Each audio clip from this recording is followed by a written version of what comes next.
I believe in traditions. I believe in tradition. I believe in making your own traditions. I believe in traditions. I believe in tradition. I believe in tradition. I believe in tradition. I believe in traditions. So I had sort of a different religious upbringing. My dad was Catholic, and he was raised Catholic. He went to Catholic schools. His dad was a deacon in the church, and they were all very active in their church. And he married a Jewish woman. So when I was born, since my mother was Jewish, I was Jewish. However, I was not raised Jewish. I was raised Catholic. And my mother died when I was very young, but my dad still wanted to honor her family and their traditions. So every year we celebrated Hanukkah and Christmas. So we had a menorah and we had a Christmas tree. And since the holidays sort of coincide with one another, that's just the way our household worked. So I remember lighting the menorah with my family, and we didn't say any prayers. It was sort of ceremonial. But my mother's family would always send us gifts, and we would open them each night, and that's what we did at our house, and it was pretty normal. One thing that has continued to this day to honor my mother's Jewish faith is that every year in our stockings we get a little pouch of the Hanukkah gelt, which is little chocolate coins, and they are wrapped in little gold foil. And I do that even now with my kids in their stockings. I put that because it's just sort of a remembrance for me. My dad is somewhat of an intellectual. He has a law degree, and I think he's the smartest man in the world. And so every year on our gift tags, of course after we stopped believing in Santa, that is, he would write us clues on it. So the gift would be from someone to us, and we would figure out what the gift was before we got it. So my husband does that to this day. He thinks that's a great tradition, so he does that on all of our gifts, so we can try to figure it out before we open it. I love Frank Sinatra, and when my husband and I first got married, every Christmas I would get really excited because I could get out the holiday albums by Frank Sinatra, and so I would lovingly call him Frankie, and so my husband would get me new albums or new CDs, and he would put "From Frankie" on it, so we thought it was cute. I'm helping table for Order of Omega. It's an honorary Greek organization, and we are working with the American Red Cross to send Christmas cards overseas to servicemen and also to veterans and their families. We're mostly just getting the cards to the people to sign, and then we're going to let the Red Cross do the rest. We had 9 children. We grew up in rural Michigan on a 365-acre farm. My grandparents living on the farm with us. They lived in a separate house right next door to us. Our household was filled with the traditions that we followed every day. And so every season there were traditions. I think one of the most magical transitions, though, certainly traditions, was Christmas Eve. All the way from getting the tree, hooking sleds up behind the tractor, driving to the back 40 of the farm and locating a tree and cutting it down, putting it on one of the sleds, and coming back through the deep snow in Michigan to the house and decorating the tree. So traditions are family, you know, for most of us. My cousins would come over that night, and one of the things that I remember very distinctly was that oyster stew was the meal on Christmas Eve. Why oyster stew? I'm not sure. And the men would eat raw oysters. And we didn't live near the sea, so these were out of the can oysters. So I just thought they were appalling. And I thought if I had to be a man and eat raw oysters, I had a long ways to go. So I was always very frightened about that. But a little later on in that evening, my grandfather would go dress up like Santa Claus. We all knew it was him, but it was still Santa Claus to us. Later on, would ring the bells that we would have from our horse sleighs. We actually had horse sleighs. Ring those around the house, and you'd hear him around the house, and he'd bring in the presents later that evening. Maybe about 9:30, 10. So we would start with the presents, and you only got really socks, underwear, and pajamas were the key items that you got for Christmas in our household. And then later on that evening, we would all go to midnight mass. Midnight Mass at the Catholic Church was at midnight, so we would get there about 11:30 and start singing Christmas carols and all go to midnight Mass and then return home. So really the magical time for us was Christmas Eve.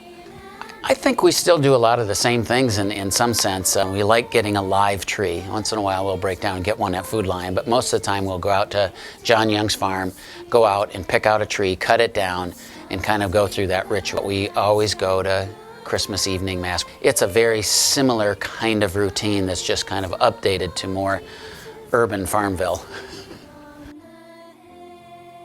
Operation Turkey is a nonprofit it's a nonprofit program we do by Phi Mu Alpha. The goal is to help those families, those lower income families in the Farmville community. So what we do is we ask all the Longwood community to give a couple dollars and adopt a family, and that family can then have their own Thanksgiving like we have. And it's a great program, and it reaches out to a lot of the Farmville community.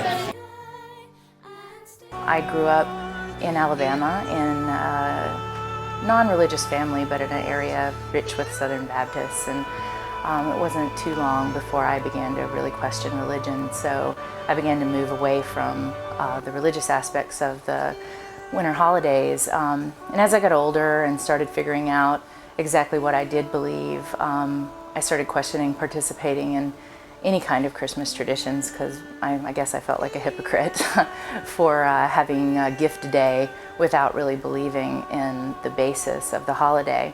So my partner and I are atheists and secular humanists. We started celebrating the winter solstice, and the winter solstice is one of the seasonal holidays that represent the beginnings of the seasons.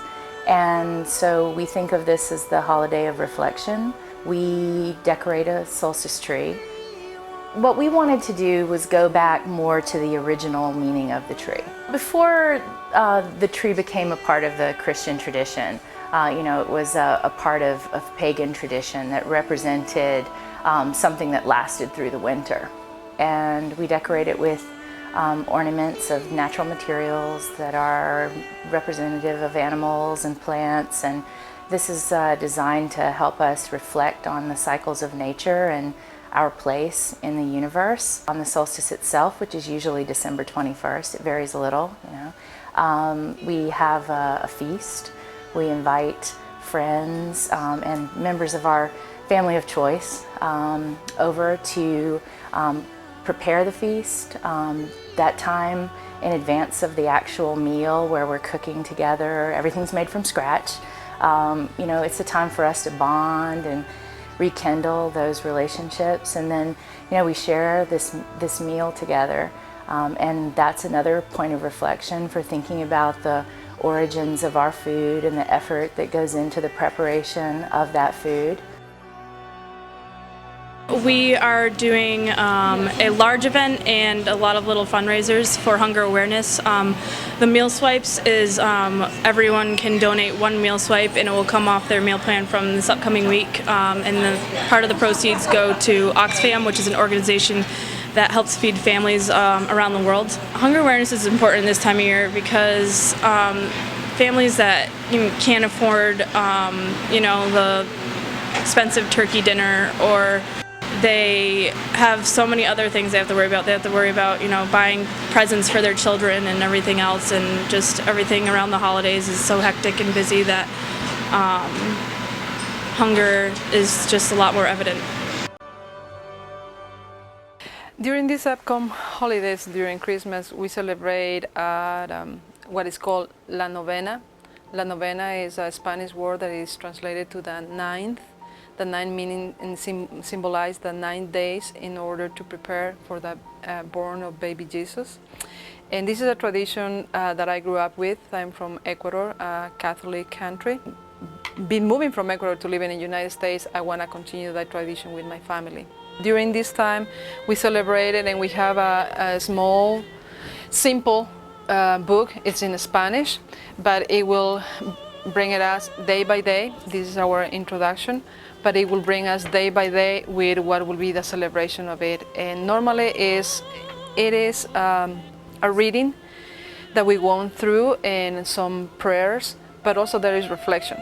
And this book probably with their drawings looks a little bit like oriented to a child, but that's what we are trying to aim for, trying to get and revive what the child in all of us is, and that's what Christmas will give us, the hope for that baby that is born for us.